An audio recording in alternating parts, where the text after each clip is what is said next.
What is up, everybody? Liam Murphy back with the one, the only Pat Kerrane. Pat, how you doing today, man? Doing good.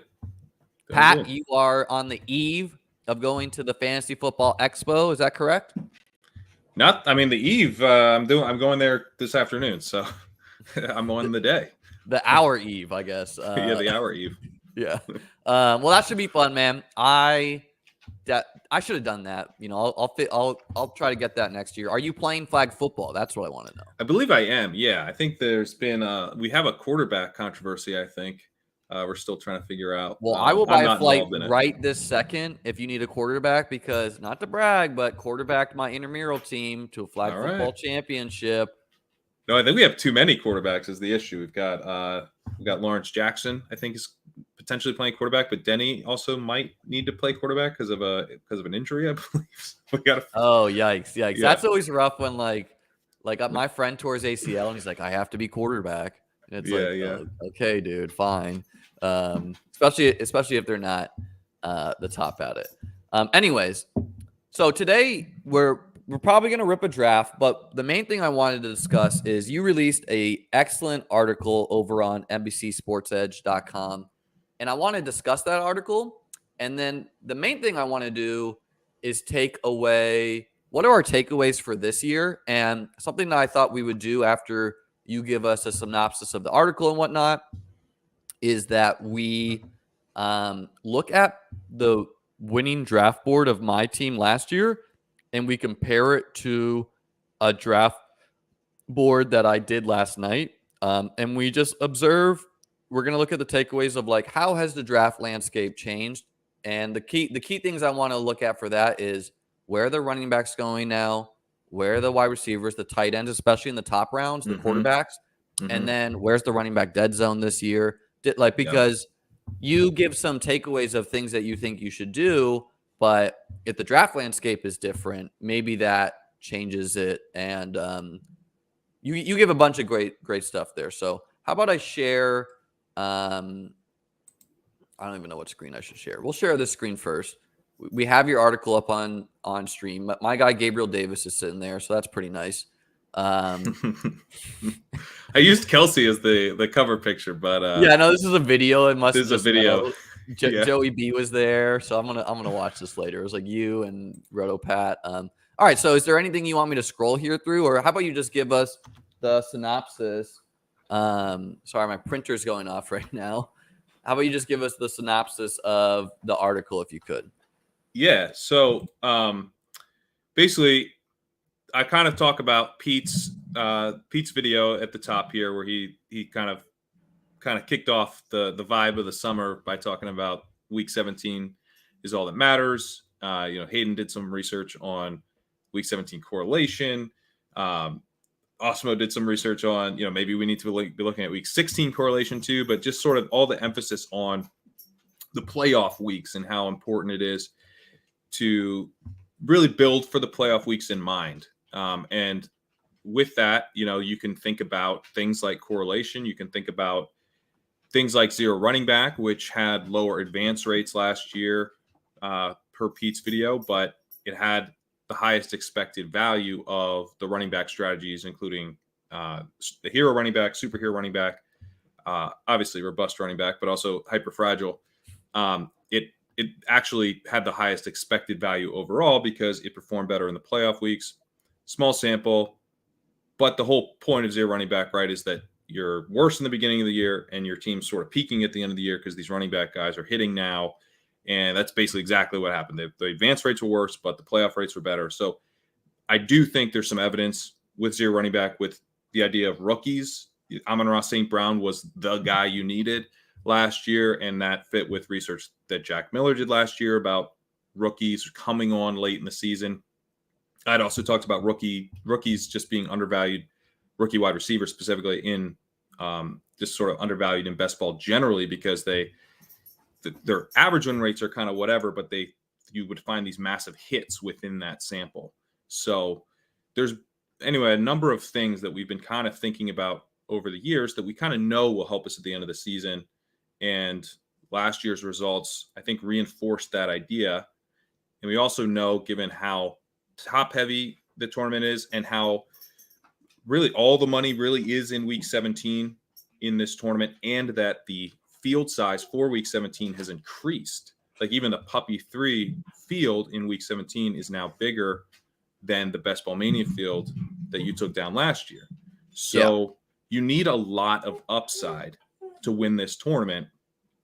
And therefore kind of thinking through, okay, how do we build teams that are actually going to have these spike weeks that are actually tournament winning level spike weeks. So to like define that, I went to FanDuel and I looked at their optimal lineups over the last 3 seasons. So looking at, I believe it was 52 slates, and over that time, you're seeing quarterbacks. If you go up just a bit, I believe you see quarterbacks are hitting 28 points.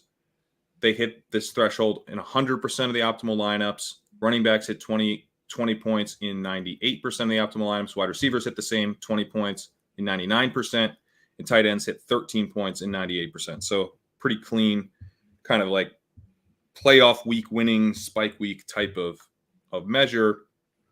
And using that, then I went through kind of each position and looking at, okay, where are these spike weeks? And you see, all right, in rounds 1 and 2. That's my favorite part of the article, is like where you went to the FanDuel, which I thought was really cool. And then you focused on where have these players come from in the draft. And that's the part I really wanted to look at the draft boards today to see, do we think anything has changed from this research? But first, summarize this part here. Yeah, and I'm excited to get to that because there's nothing magical about this. Not like rounds 1 and 2 come preloaded with these, like it's all market based, but this is what the last 2 years have been, and you're seeing a bunch of the spike weeks at running back coming in rounds 1 through 2. It kind of evens out throughout the rest of the draft, but there's like 2 ways to look at this, right? It's like, option 1 is, 40% come from rounds 1 and 2. Option 2 is 60% don't come from there. Yeah. But the running back stuff's fun because I do think that it is sort of a Rorschach test. Yeah, you choose what you want to see. If you're already RB, this article will not dissuade you from that strategy. If you're already 0 RB, this article will only reinforce your 0 RB beliefs. So I think both are valid takeaways. So that was kind of fun. But if you look at the total percentage of running backs drafted, see how big the red here is, rounds 14 plus. There's just a ton of running backs drafted. You go up to the first chart, there's rounds 1 through 2. It's like, oh, there's some decent spike weeks in rounds 1 through 2, but it's like, good luck finding them. And it's not like don't draft running backs in the very late rounds, but if you're dependent on those running backs, it's probably really going to hurt your advance rates because they just so rarely actually deliver the and why I really want to talk about running back this year is there are going to be years in fantasy football where one strategy, either 0 RB or hero RB or double RB, is like a once every couple year opportunity. And if you want to think about it this year, all of these running backs in the first 2 rounds, a lot of these guys are name value guys who have been good and are getting to the age cliff, right? Yep. Yes. So in some senses, this could be a generational opportunity to go 0 RB where it's like all these household names, they're getting to that age, they're starting to get questions. A bunch of these guys could bomb. On the other hand, not all of them are going to bomb. So getting the 1 or 2 right, like maybe the guys who aren't quite as old yet, maybe. And then there's going to be other years where the running backs are all like 23. Like if next year the first round is Etienne, Devontae, Taylor, Hall, and Breece Hall, Etienne, and it's like, oh, well, maybe this is a year not to go 0 RB because all these running backs are young, So right. So like I want to look at the draft boards once we finish summarizing a bit of this and try to like make a lean that way.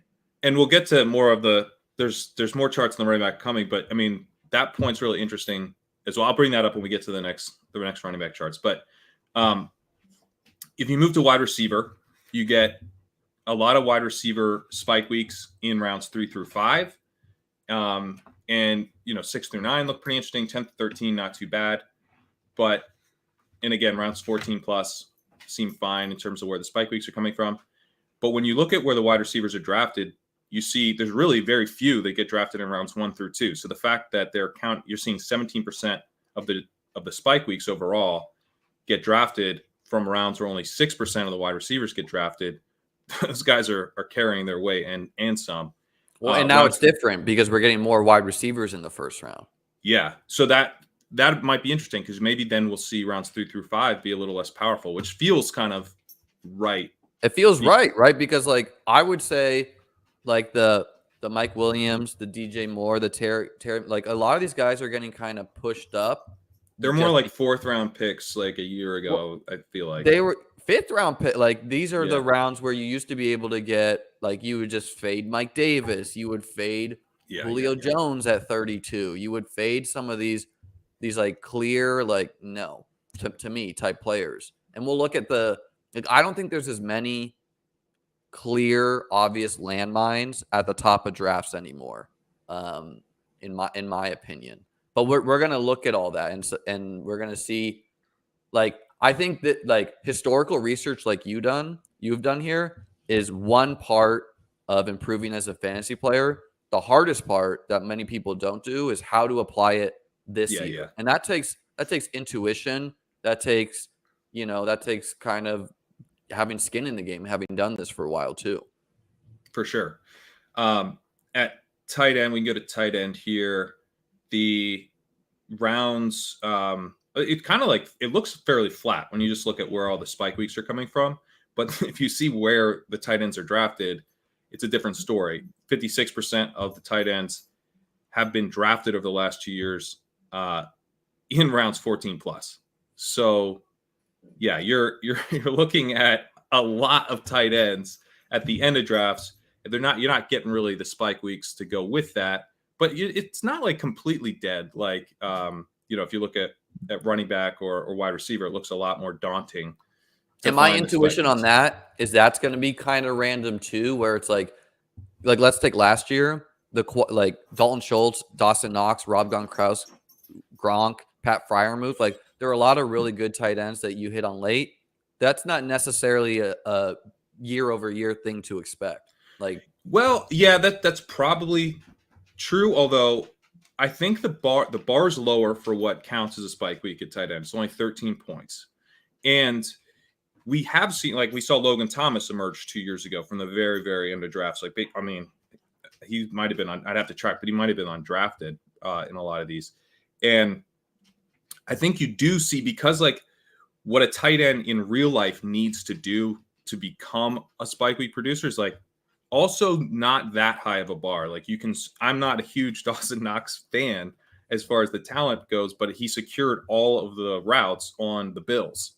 You're going to have spike weeks if you secure 80+% of the routes on the Bills. So, and Logan Thomas, very similarly, not good yards per route run. He runs every route when healthy. So I actually do think we'll probably see some tight ends emerge in most seasons from the very end of drafts, because there's a lot of guys I like this year too, but there's also there's going to be a ton of guys that people like that are just going to like Gerald Everett could fall flat on his face. There's a lot of dudes like that you are like, oh, these fish are taking George Kittle in the 5th when I just get Gerald Everett. And it's like, okay, congrats, you got 2 spike weeks or something, Yeah, and the early round, the power of the early rounds is pretty evident. You're seeing 11% of the tight ends get drafted in rounds 1 through 5, but you're seeing a ton of the spike weeks come from those rounds. So that jumps out. If you go to this tournament winning power,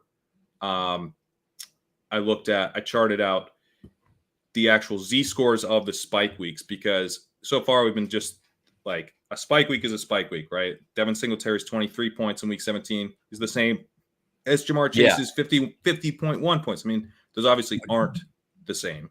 Yeah. So I started looking at, all right, let's look at the power of these spike weeks and see kind of the combined power by position. And then let's also factor in how many players are getting drafted. So the second chart here, the weighted tournament power, is looking at both things. What's the total power of the spike weeks at the position, accounting for what percentage of the players at that position have been drafted within these rounds. So this is the chart that's basically at running back, the true kind of Rorschach test chart, I think, where it's like, look at the green compared to the other greens. That's a massive advantage. It's a massive advantage. If you can get early, if you hit on early running backs, you have a massive advantage. I mean, I wrote about this last year, the legendary running back articles. Like, there is a reason to draft running backs early. On the other hand, the wide receivers actually are a little bit more in terms of the tournament winning power there, weighted for how many are drafted. The tight ends are actually the most, but you can find tight ends later and you can find wide receivers later. So it's like, what would you rather do? Would you rather hunt for running back points later on and hit on these wide receivers and tight ends? Or would you rather get your running back advantage taken care of and go find the other positions later? You can do both. Both are allowed. But I imagine you're probably going to do what you already prefer to do. So yeah, then I basically go through by position using this weighted tournament power, and I try to find the sweet spots in the drafts. And the sweet spots in the draft at running back have been rounds 1 through 2 and rounds 10 through 13, where you see that there are still pretty solid spike weeks, kind of tournament win power available. For the amount of running backs drafted, some decent spike weeks in those range, and wide receivers have kind of fallen off by that point. So it's sort of a wide receiver dead zone there. Rounds 3 through 5, so strong for wide receivers, right? As running backs have fallen off from their rounds 1 through 2 peak. That's one of the reasons the dead zone is so powerful. You risk losing twice by selecting a running back because you're passing on a wide receiver that has historically been very strong in that range for a running back that has historically not been very strong. At tight ends, you're really seeing tight end have some power throughout the entire draft. There's definitely advantage to having an elite tight end, and most of this pie chart is what I would consider an elite tight end, not just round 1 through 2, but through round 5. But it doesn't completely fall off at the end of drafts the way some of the other positions do. And so it kind of led me to believe like maybe tight end overall is getting slightly underdrafted. And I kind of, at the end of the article here, talk about especially this year. It does feel like, especially this year. Yeah. So this year is way different than last year. And if you have Kelsey and you have, let's say you have let's use Pitts. Let's say you have an RB start with Pitts. Okay. Then you kind of hammer running back, hammer wide receivers. And so you're pretty good at wide receiver. You tack on a couple running backs in 10 through 13. Quarterback, you get, let's say, one elite and one kind of solid guy added on. So you're sort of taken care of. You've sort of covered all the positions in a pretty good way, and you have an elite tight end. At that point, when you get to the late rounds, I don't see any issue with tacking on 2 tight ends. Normally, I think you'd want to build that probably as a 2 tight end build. But if you tack on 2 guys, if the position is undervalued as a whole, that might just help you. Historically, if you look at like the fan ball win rates, 3 tight end builds have been worse. Well, I think it's good. I think it's good for week 17 purposes.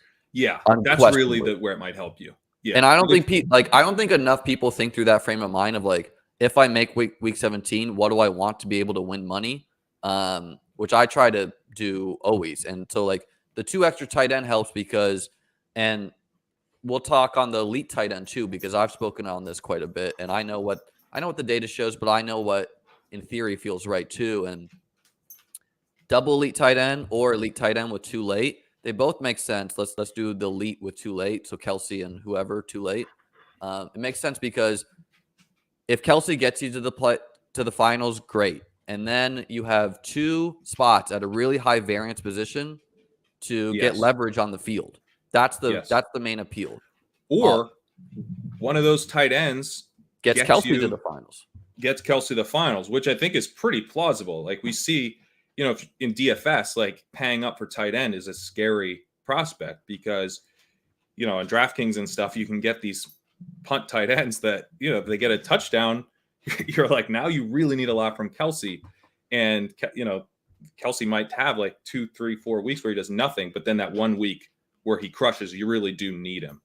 And then the elite tight end is basically the same thing you're saying, which is, and I understand that elite tight ends score less points than other players, and but double elite tight end can help you advance in my mind. It can also help you get a low-owned elite tight end to the finals, and it's one of the easiest ways to advance in your playoff groups, where if you have a tight end that scores 20 points and like only one other team you're like really live to get through the playoff groups, which is really hard to do. But I recognize it may put stress on my roster where I need to hit wide receiver now. So I'm accepting that, right? Like I know chalk sharp builds. Chalk sharp builds is something like running back, 3 wide receivers, like wait on quarterback, fill out this, like those are chalk sharp. I see it in high stakes all day long. I know that. And I still do different roster constructions because getting different types of rosters to the playoffs is everything to me. And not enough people view it that way. They just want to advance. Yeah. And the nice thing about this, there's sort of like advance versus playoffs.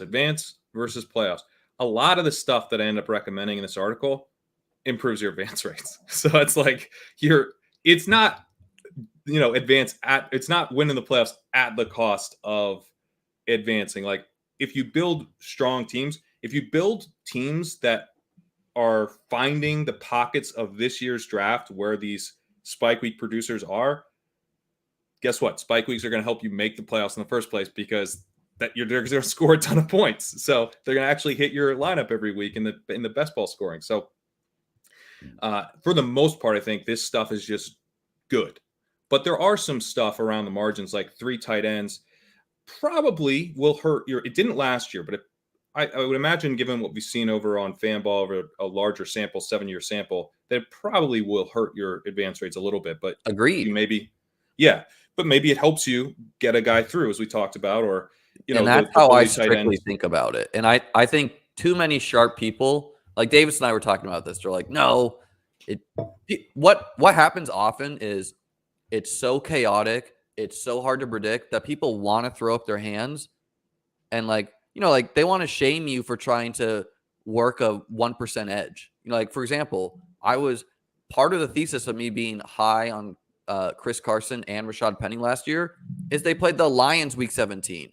Same thing with Damian Harris from Ramondre. Last year, I had a pretty big bag on both because they played the Jaguars week 17. These were 2 teams I thought that the other 2 teams would be able to run the football on, And you won't always be right about predicting bad run defenses, but it's kind of predictable of like predicting the bad football teams. We do have some leans, don't we, on the bad football teams this year? Yeah, like, could the Falcons be run on? Yeah, that makes sense. Probably. Let's take a break real quick and let's first look at a draft. This is my winning draft board from last year. Now, this was drafted in June like 16th or something like that. Well, let me finish because there's really one more thing to cover here. Okay. And I feel like it'll help with the discussion of your draft board, which is basically kind of using all of this stuff. I came up with what I call the playoff build. And what I like about it is very flexible. It isn't kind of dictate. First of all, it doesn't really dictate where to draft your running backs. So I say, okay, let's take an elite tight end 1 before round 6. But as I get to, you can obviously not every single team you draft can have an elite tight end. So sort of like draft your tight end elite if you can. If not, try to get one before round 10. If not, try to get one before round 14. Take 4 wide receivers before round 10 and take 4 running backs before round 14. And kind of the rest is up to you. And that those types of builds, not only do they work overall, but if you pair them with zero running back, if you pair them with hero running back, superhero running back, hyper fragile, they improve the results of all of those builds. So some of them, we got to pretty small samples with the hyper fragile, especially, but I think there's something here of the idea, we're kind of using where these spike weeks are found in the draft. Then we're taking builds that, we're basically putting you more likely to be in position to capture those spike weeks at each position with some flexibility around kind of the overall strategy, hero, superhero, zero, all of that will actually work with this, which goes to the earlier point of kind of the Rorschach test stuff, is that like I think there's multiple paths here, which is fun, right? We want multiple paths. Like you don't want to go in your draft and just be like, I have to do this. I mean, why would we play that if we had to do a specific strategy every time? Yeah, it's just like, oh, good game. I didn't get the 101. Okay. Yeah, exactly. Yeah. But yeah, that's the article. Okay, cool. So with that in mind, now that's looking at what historically has worked. And I would say this year in itself is a flippening of the draft board. And for the first time in fantasy football history in a long time, where I would say what we're seeing here is kind of like chalk draft. Maybe last year some of the tight ends were pulled up, Kittle and Waller. Like maybe there's not as many who were first and second round picks as past years. But let's get there was one wide receiver in the first round last year. Wow. There was one tight end. Everyone else was a running back. Now, the first round wide receivers now we're going in the second round. So that's not that big a deal, just the first and second round flip. Going through, there's some clear CEH getting pulled up. That was a button I never clicked last year. All of these wide receivers I took shares on. Allen Robinson, not as much, just because the team he played for. And then we're getting Miles Sanders really pulled up. The quarterbacks, the elite guys were going in this 4th, 5th range, which seems normal-ish. But then the next group, like the Tom Brady's, the Matt Staffords, the Aaron Rodgers, they were pretty cheap here. So what's your snap reaction of this draft board versus here's one I did the other night, which we still have quite a bit of running backs, but we noticed a bunch of all these running backs that used to be first round picks, I think, are now seconds. Most of the tight ends are pushed down. The Waller and the Kittle are now 5th round picks. That's pretty crazy to me. It's crazy to me. And they're dropping.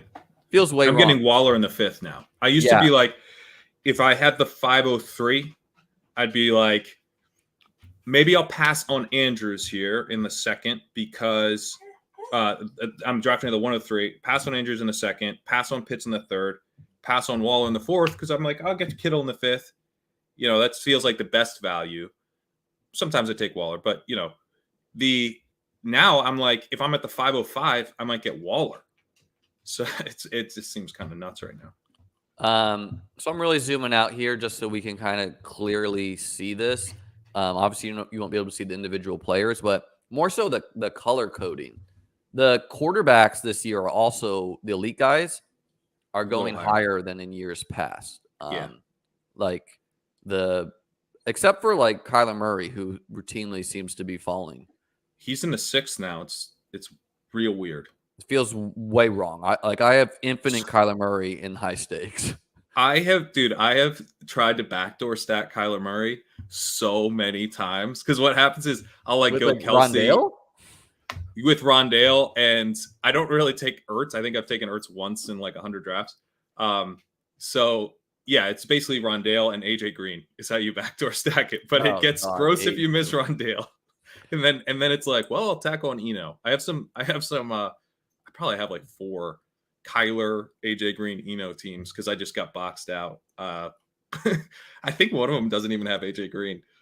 But I mean, if you pull it off, I have some naked Kyler teams. I almost threw an Anton Wesley, but in the DK 555 best ball, I think I got Kyler at pick 72, and I was just like, all right, we're rolling with naked Kyler if I don't get the pieces. Yeah, exactly. And I have pulled it off. It's really fun. Because you can get Hopkins. Basically, if you can get Hopkins to come back, now you're actually looking at a real stack.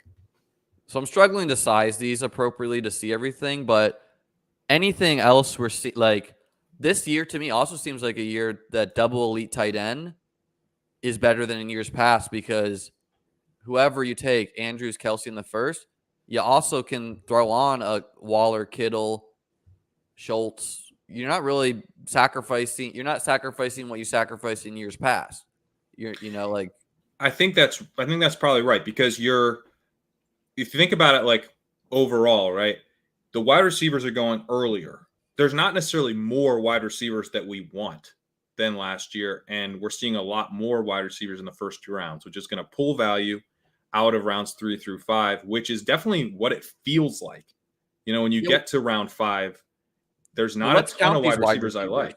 So this was this year, but let's count until like I would say this like Brandon Cooks range is usually like a bit of a drop off. So 1, 2, 3, 4, 5, 6, 7, 8, 9, 10, 11, 12, 13, 14, 15, 16, 17, 18, 19, 20, 21, 22, 23, 24, 25, 26, 27, 28, 29.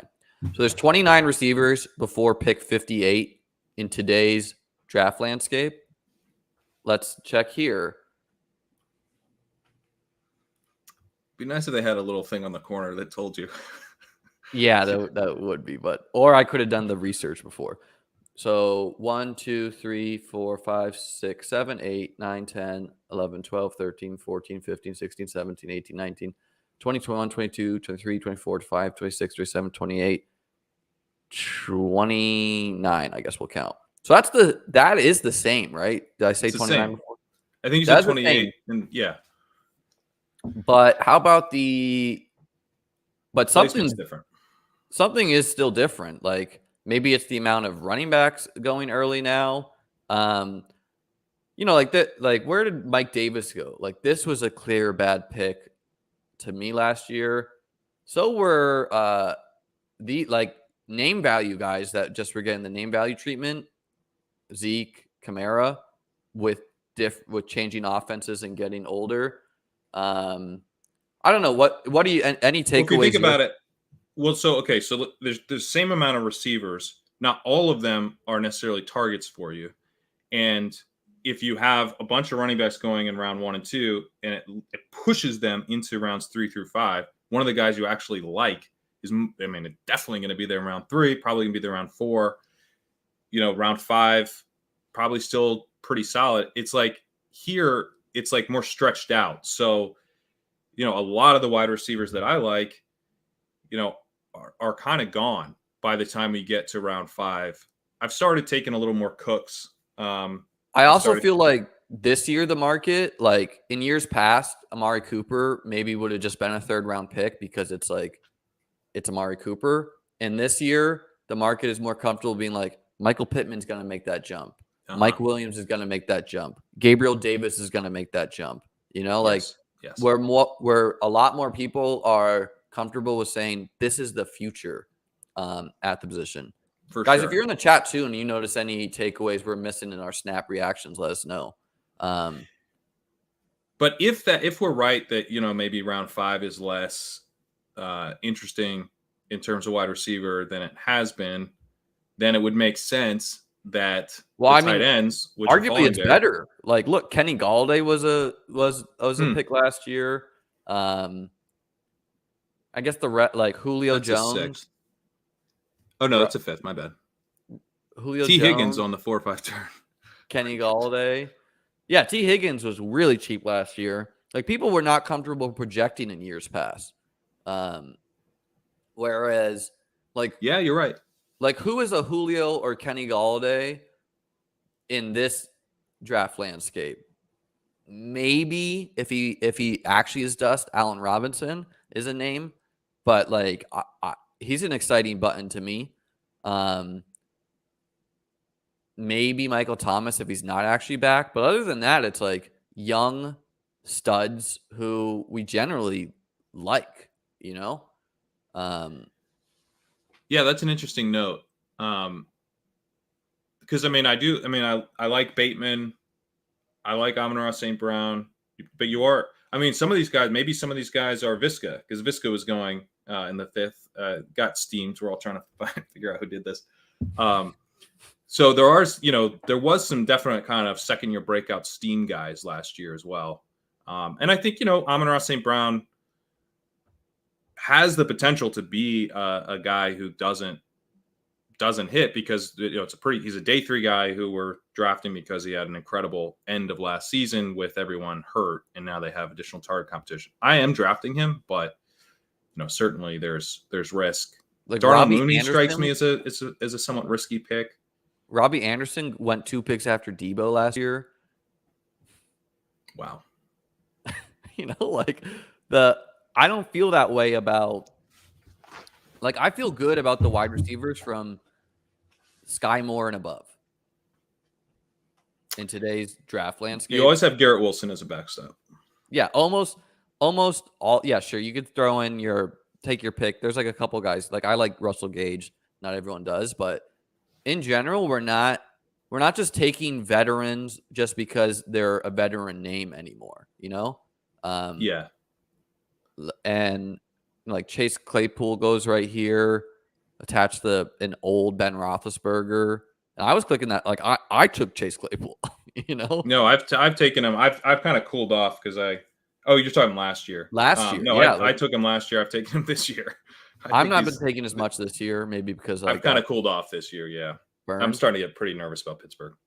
But, yeah, is there any Deontay Johnson? I wonder if Deontay Johnson's a guy that we look back on, who I have drafted, and he tends when I'm like, you know what, I should probably draft less Deontay Johnson, and then he's falling to like the 5th round, so I'm still taking him. That's a but I mean, click on talent too, but that could be an Allen Robinson type, Terry McLaurin is the better example from last year, where it's like Terry McLaurin played really well last year. It just wasn't enough for the situation.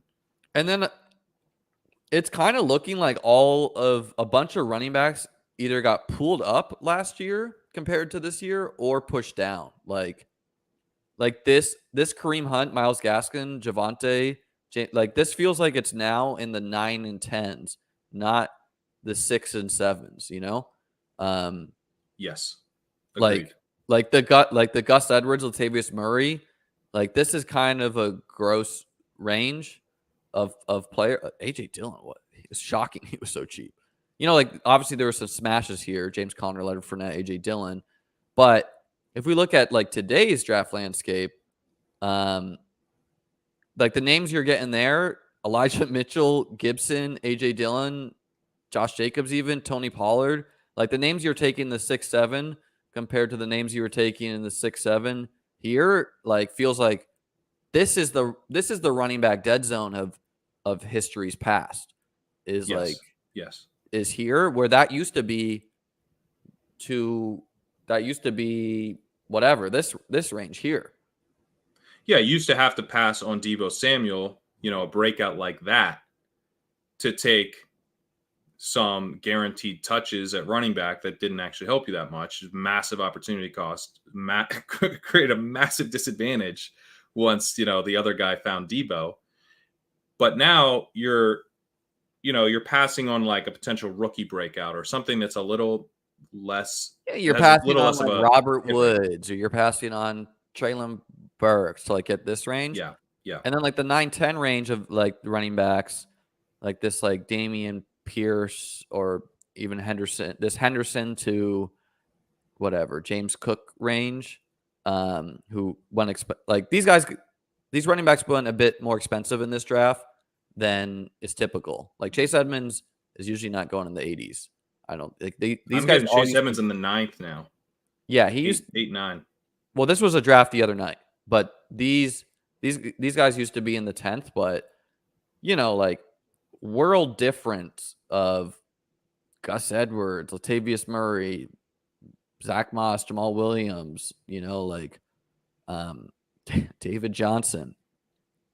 I don't know. So looking at some of this, do you have snap takeaways of applying your historical research to the current draft landscape and strategies you may think may be unique to this year because of the moving position pockets in the draft? I brought up earlier that it could be a generational zero running back opportunity if all these old running backs who have been good in the past are no longer, like, if they just don't do it anymore.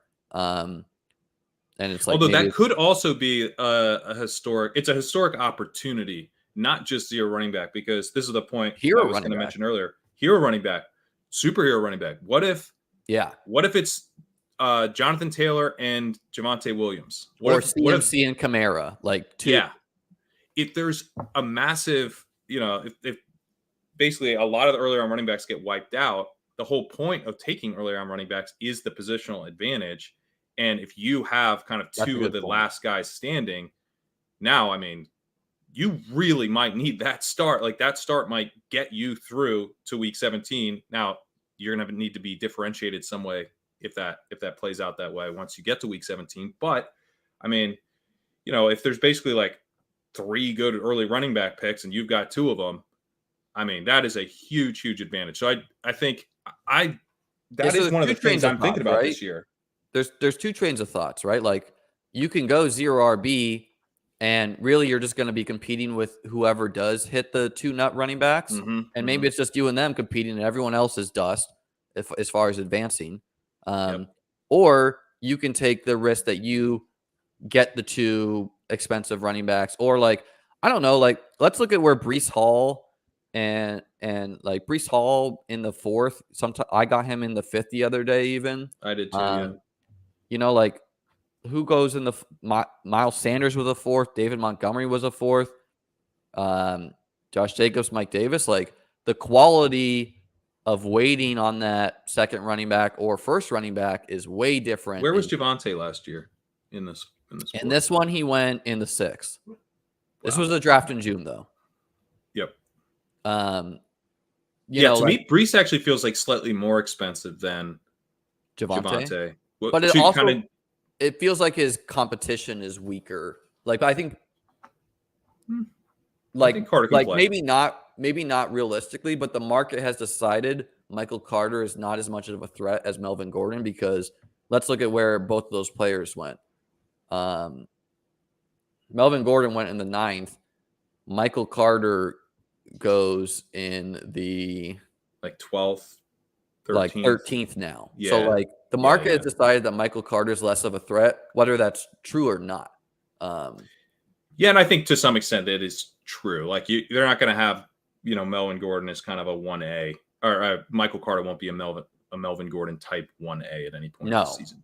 No, he'd be more like pass catching 2-minute drill type. But I think some of the Breece Hall price has started to reflect, that same let's get ahead of this attitude that you were talking about earlier, which early in the draft season, I think it didn't. He was going more in the 5th. And I think maybe there's still room for his ADP to creep up. Well, yeah, even in this year, I would say started a little bit like last year. Maybe not in the quantity of wide receivers going the first round, but as far as people's comfort of projecting the next person, like Gabe Davis, Mike Williams, they got steamed up quick. Maybe it's because the amount of content guys, like people like me, people like, Pete, people like Eric. I know Eric was big on these guys too. I mean, Eric and you, I mean, you both love Gabe Davis, and Gabe Davis is one of the skyrocketing guys. I mean, there is a little hot dog costume stuff going on. Yeah, no, definitely. And I mean, but yeah, I don't know. I think it's really interesting. I think this, like what we're doing right now, is not something people do enough when they think through historical research. But let's just get your snap takeaways before. I don't even know if we have time for a draft. I have a main event at 1, so maybe we won't even rip a draft here. It'll just be, we talk about the article. But do you have any snap takeaways of what you researched with your article, some of the optionality there, and how to apply it to the current draft landscape and what we're seeing right now? So I think at tight ends, I do feel like the Waller Kittle range is a pretty big opportunity. But also I like the prices on Kelsey, Andrews, and Pitt. So I'm a fan. I'm overweight currently all of the elite tight ends. Yeah, in some ways, like Andrews and Kelsey feels expensive when you can get Waller and Kittle, but that's not really how I think about it. I think about it more as like each of these guys could be the guy you need either in week 17 or whatever. So I don't really care if someone's matching me in the regular season. I care more about like any of these guys could separate, and I want exposure to all of them. And elite tight ends get hurt as well. And all of this trend stuff, like, it looks nice when you average out, like, oh, there's spike weeks here and there's spike weeks there. Like, but it's not because like some guys do okay and some other guys do okay. Trend bro. You just wrote the Trend Bro article of the decade. You could I know, but I'm saying, like, as you interpret it, like, just keep in mind that these are going to be driven. These were driven in the past, and they are going to be driven in the future by big hits, right? So it's like Pitts might just be an absolute fucking smash, and then rounds 1 through 3 next year are going to look like the place you need to get tight ends. Rounds 3 through 5 are going to look like this great place to get tight end. And I think that probably will happen. Either Pitts, Kittle, Waller, Andrews, Kelsey probably will have this massive season, and it'll make 1 through 5 look like a really great place to draft tight ends. But that could occur while 2 of them are total busts. Yeah. So I do think it makes sense to, probably spread out your exposures in a range where I think individually all of these guys do make sense at their prices. And then you're also in a position now where I think it was Kelsey, and then Kittle came back to me in the 6th. Yeah. So I click. Yeah. And at that point, you have now drafted a team. One of the takeaways from the article was like, it's fine. If you have an elite tight end, it's fine to take a tight end round 6 through 9. So now if that tight end 6 through 9 is Kittle, I mean, I do think there's some interesting stuff going on at tight end. That's probably one of the biggest focuses. The kind of the dead zone, because like your wide receiver crew then becomes from like round 8 to 13. It's like there's still plenty of names I like, but it's not like you got to throw on a Chris Godwin and a Amon-Ra, a Juju Smith-Schuster. Like, guys, I'm doing more zero running back this year than I did last year. Partly now, is that because you want to prove that strategy can work, or it's just an ego thing, and but I mean, if you're looking, that's part of it for me is like I know this can win contests, and I'll be the person to prove it if I have to. and if it's not me, it might be Pete, and then I'm gonna Pete got there and I didn't, so I gotta defend the strategy. No, I think the wide receivers getting pushed up. And some of my favorite wide receivers, being a bit more expensive than they probably would have been last year, makes it more appealing. Like, you're not forcing it, and there's many different ways that you can do a zero running back start, and you can do it around a guy like Justin Jefferson or Cooper Kupp. So that's a pretty appealing start, especially with you can go Cooper Kupp, Tyreek Hill, AJ Brown. It feels like a pretty high upside type of team, and then the running back dead zone, as you mentioned, like those guys now falling to. I took Josh Jacobs in the 8th round of a non-ship chasing draft. Like, I got what's his face, Antonio Gibson. Yeah, I did some big dogs, and I got him in pick 100.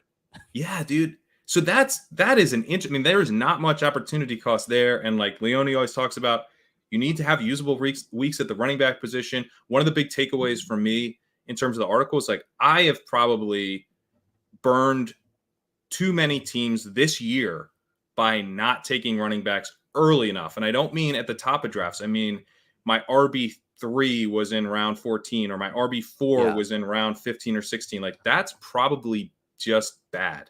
Like, you probably do need to have enough firepower in the sweet spot of running back. It's really bad for advancing, but I will say if you're trying to build a super team, where it's unique, like it can, because I routinely build these zero running back teams where I just go volume, and I know most of my teams are gonna have like 2 5-point running backs in the slots, and it's like I'm gonna be toothing and clawing to try to make the playoffs, but some of those teams might layer in some Cordell Pattersons of years past, Elijah Mitchells. Like some of those teams might actually have the pieces. That's been how I've changed my zero running back this year is like in years past, I was drafting too many wide receivers on them, not enough running backs. So now I give myself some extra darts. And I remember last year, like looking like, damn, this team's really good, but my running backs are like a 0 Chris Carson, like Zach Moss. and then like Darrington Evans. It's like, no, this is too thin. No, I've been there, and I've looked back at some of my teams this year, and I'm already like, I don't think I have the running back firepower. So I think that's probably the biggest thing. It's like, okay, and if last year the trends were telling us you really ought to have 4 running backs by round 14, and if not round 14, if not before round 14, maybe really do prioritize getting that guy in round 14 because you're pushing it now. And by the way, I tried to draft this team off of this team that I built last year. There was 1 or 2 positions I didn't do the same round, but like I tried to do the same thing. So I went running back, wide receiver, quarterback, wide receiver. I would say the team, like my wide receiver 3 and 4 were Chase Claypool and Tyler Boyd on paper. I would say the team I built last night feels much stronger than my team that won the contest. Now that obviously doesn't matter for winning the money in week 17, but so I went Christian McCaffrey and Fournette. That's a toss-up between Taylor and Jones. But then I got A.J. Brown, Juju, Brandon Ayuk, Tony, Sky Moore as my top 5 wide receivers versus Cooper, Chase, Claypool, Boyd, Cole Beasley. Yep. Beasley stacks with Josh Allen. Moore stacks with Pat Mahomes. My 2 tight ends are Knox and Goddard. Goddard fell in this draft. That's unusual. But that feels much stronger than Fant and Kaseki. Threw Justin Fields on both teams. And then how we ended it was 4 wide receivers and 2 more running backs. And I might have thrown an extra running back dart here. But yeah, that's something I do Jerick McKinnon the stack where I did 1 less wide receiver with Pickens, Wandale, and Campbell. And I did an extra running back with Pierce, Robinson, Eno, and McKinnon. So I kind of like knowing we were doing this, I was like, I'm going to try to build a team like theirs to see how it applies. But my top end players feels better.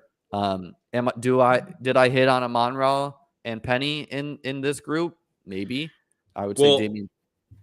And so I have a second part of this article series coming out that looks at quarterbacks, and I do a very extensive review of 3 quarterback builds, which includes essentially arguing against them at the end, and partly because the late round picks are so important to actually getting you through the playoffs and winning you the money. Like your odds of hitting in any individual late round pick is very low.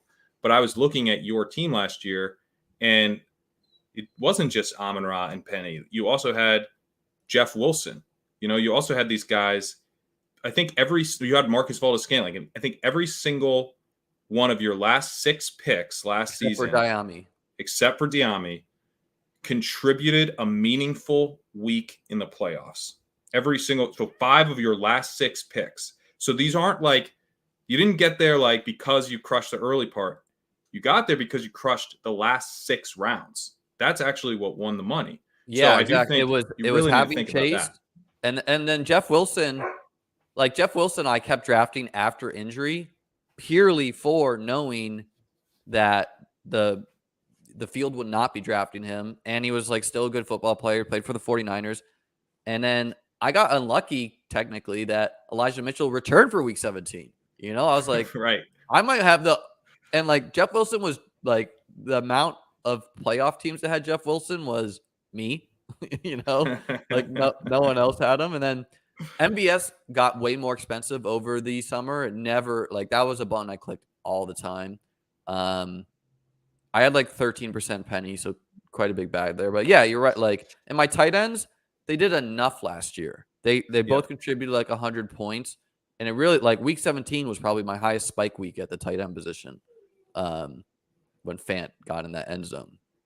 Who was the other guy? Schultz, right? On this team? No, it was just Fant and Gesicki.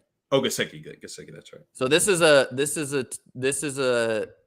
my other takeaway this year is I build more 3 tight end teams for the week 17 leverage. Like until you've gone through the playoffs and gone into the finals, like you wouldn't be thinking about this. What a big time take. You really aren't going to understand this until you make the finals. No, I'm not trying to say that, but like it wasn't it wasn't something I thought about. It was just like, okay, I'm drafting 2 tight ends because they don't score as much. And then I was like, once I got to the finals and saw how the ownership condenses, I was like, holy shit, this is one of the easiest ways to have super high leverage on the finals field is just slapping on a 3rd tight end that you hope does it week 17. which is a thin bet, but you're trying to beat out 455,000 people. They're all thin bets in this range. Every single one of them is thin bets, but you want to have the ceiling. And like Hunter Henry was a separator last year in the playoffs. Dalton Schultz was a separator last year, which is why he's on my mind. So look at this round, man. Everyone busted in this round except for Kadarius Toney, and then like the 1, 2, 3, 4 dudes I took. Like Hunter Henry hit, the quarterbacks or whatever, but like no. Like all I guess Van Jefferson was a good pick, Gainwell, but there's a bunch of busts in this late rounds, which I mean, there's going to be a lot of guys that bust now too, but I feel better about them this year. I think we always feel better about them. Yeah. There's going to be a ton of busts, and there's going to be a ton of guys who hit and then have quiet weeks 15 through 17, and we'll consider them busts, which is going to be unfair. Like the bar is just so much higher for what we're going to, when we look back and we're like, oh, why didn't you draft this guy? It's like, well, actually that guy wasn't even that good. Amon-Ra St. Brown didn't really do anything until 3 weeks or whatever at the end where he absolutely crushed. And now it's like, how could you have not taken him? Yeah. But there are scenarios, right? If we played out last season again, Toney might be the guy that you took Amon-Ra St. Brown over Toney. That could be keeping you up at night in another universe because Tony ahead of me. But I wasn't clicking Toney one pick away because of you. I wasn't clicking Toney. I was like, all right, I don't watch college ball. Pat Kerrane's my college ball guy. Luckily, I don't have to apologize for that. You don't. I mean, there are worlds where if he stays healthy, I mean, he absolutely crushes. And so all this stuff is so random. I think even if we know the answers and then you just play it out again, we wouldn't be right. Well, something you said there I really want to highlight is like what is good is who scores points in these playoff rounds, and people totally ignore that when they're looking at historic. Like whether zero RB is good or hero RB is who scores the points week 17. So like if looking at last year, if Tyreek Hill and Devontae both scored 50 in week 17, zero RB was the way to build. Like if instead it's whatever, Nick Chubb and Najee Harris, which kind of happened. But like if they have the biggest spikes, then double RB is the way to build. Like it's right. As far as like structure wise there. All right. Well, we're definitely not going to get to a draft today because Pat is flying to sunny Ohio to get to the FF Expo. How about you tell the people a little bit about the Fantasy Football Expo weekend as far as what you're going to be doing, what you're looking forward to, and any content you got coming down the pipe. Yeah, we're doing a number of panels. All the NBC Sports Edge guys are going to be out there, and just a ton of other people from the industry. So it'll be really fun. I mean, it's kind of like just to be able to hang out with everybody. I went last year for the first time, and that to me is the best part. But also, there's some really good content out there. We're doing. We're bringing back the Fight Pod that I did last year with John Daigle. Doing that again. I should probably need to fight. I needed to. What is that? You guys get like Bop It gloves and actually box each other? We actually we just physically brawl. No, we pick some topics and basically argue. We find areas that we differ and we argue about them last year. Last year we did.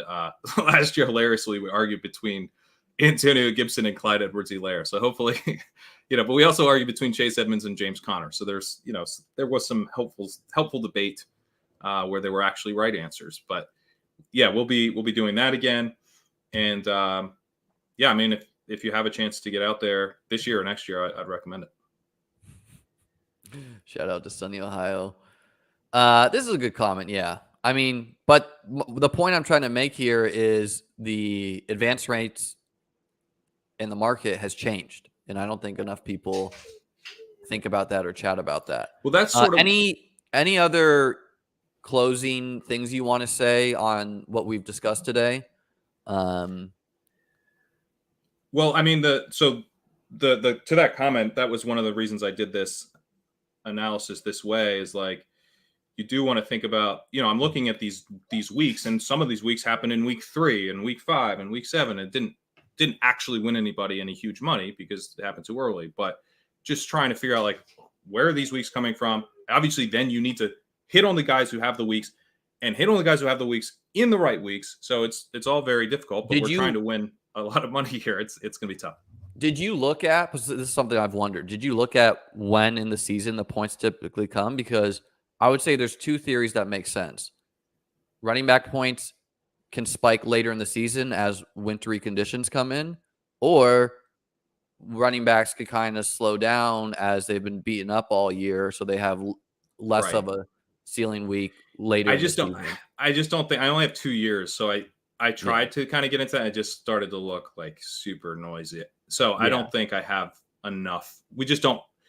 But I mean, I think you probably do want to think through that stuff logically and maybe make some bets if you feel strongly, because dome games in 7 years, we probably will have a lean on what's right there. But you don't even need the best ball data. You could just literally look at the box scores of like who scored the most fantasy points at each position and just like see if there's any trends there. Yeah.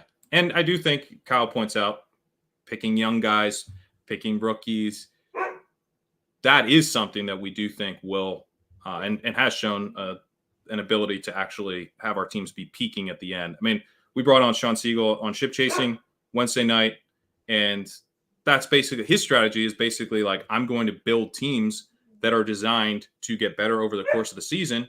And that's how I'll win the playoffs. I'm not worried about, he's not, I don't think is concerned with, the 3 tight end kind of micro tactics. He's more like, I'm just going to macro create a absolute juggernaut. Yeah. And then you do all the micro tactics you want. You're not beating me. So I think there are, and those types of edges would be things like breakout running back profiles, hitting on the right superstar young wide receivers in addition to having elite wide receivers, that type of stuff.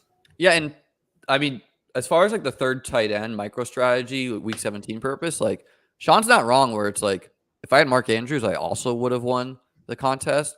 Like for the 3rd tight end to really work, you need almost all the elites to fail and your guy fall. Like you need a thin bet. So like, I don't do 3 tight end on all of them. But okay, guys, I hope you really enjoyed this video. Purely this video is made so that you, me, and everyone watching can try to make the most money possible and have an edge that other people are not thinking about. Hope you hit the subscribe button, hit the like button. It really helps encourage me to do these streams. I'm back at 1 p.m. today for a main event draft, which I'm going to be solo streaming, I believe.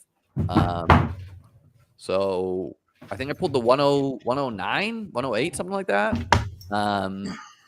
Murphy. You guys heard him bark, so I figured he needed to make an appearance. Well, that's because he knows he's talking to Liam Murphy. He hears me. That's right. The Murphy brothers. All right. For Pat Kerrane, for me. Hope you guys have a great day. See you back at 1. If you're in Ohio, go say hi to Pat. And peace out, everybody.